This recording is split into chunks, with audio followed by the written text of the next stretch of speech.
রাতের নরম বাতাসে আলো দুলছিল একমাত্র একটি লণ্ঠনের, আর সেই আলো বহন করছিল এক অদ্ভুত নীরব মেয়ে, যার চোখে লুকানো ছিল হাজার গল্পের ছায়া। গ্রামের সবাই ঘুমিয়ে থাকলেও তার মনে হচ্ছিল আজকের রাতটায় কিছু আলাদা আছে। লণ্ঠনের ভেতরকার ছোট্ট আগুনটা যেন তাকে কোথাও ডাকছে, কোথাও নিয়ে যেতে চাইছে। দূরে দাঁড়িয়ে থাকা নীরব পাহাড়টি যেন আজ শব্দ করছে।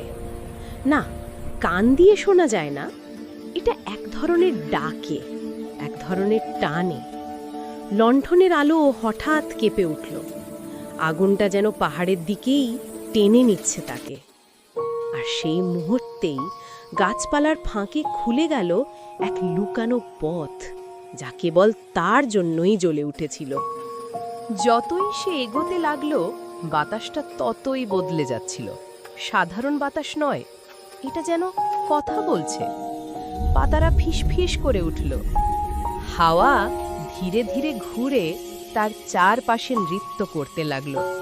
আর একসময় বাতাসের ভেতর থেকে এক মৃদু কোমল কণ্ঠস্বর শোনা গেল, ভয় পেও না, তোমার জন্যই অপেক্ষা করছিলাম। বনের শেষ প্রান্তে পৌঁছাতেই সে দেখল এক সেতু, যেন পুরোটা কাঁচ দিয়ে তৈরি। তার নিচে অপার গভীরতা, আর সামনে ছড়িয়ে আছে এক নীল জাদুর আলো। প্রতিটি ধাপ তার পায়ের ছোঁয়ায় জ্বলে উঠছিল। এত শান্ত, এত স্বপ্নের মতো দৃশ্য, যেন সে কোনো রূপকথার ভিতরে প্রবেশ করে ফেলেছে। সেতু পার হতে না হতেই সে এসে দাঁড়ালো পাহাড়ের হৃদয়ে। সামনে বিশাল এক গুহা, যেখানে বাতাসের শব্দও থেমে যায়। গুহার গভীরে ঘুমিয়ে আছে এক প্রাচীন পাথরের দৈত্য।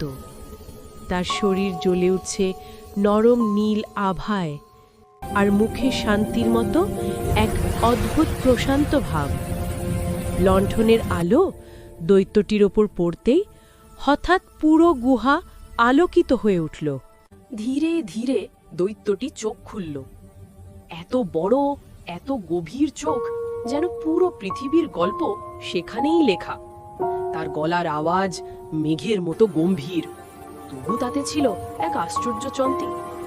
তুমি আলো বহন করো, তুমি পথ দেখাতে এসেছো, পাহাড় তোমাকে আশীর্বাদ দিল। সোনালি আলো নেমে এলো তার উপর। পাহাড় শান্ত হলো, বাতাস থেমে গেল, আর লণ্ঠন জ্বলে উঠল আগের যে কোনো দিনের চেয়ে উজ্জ্বল।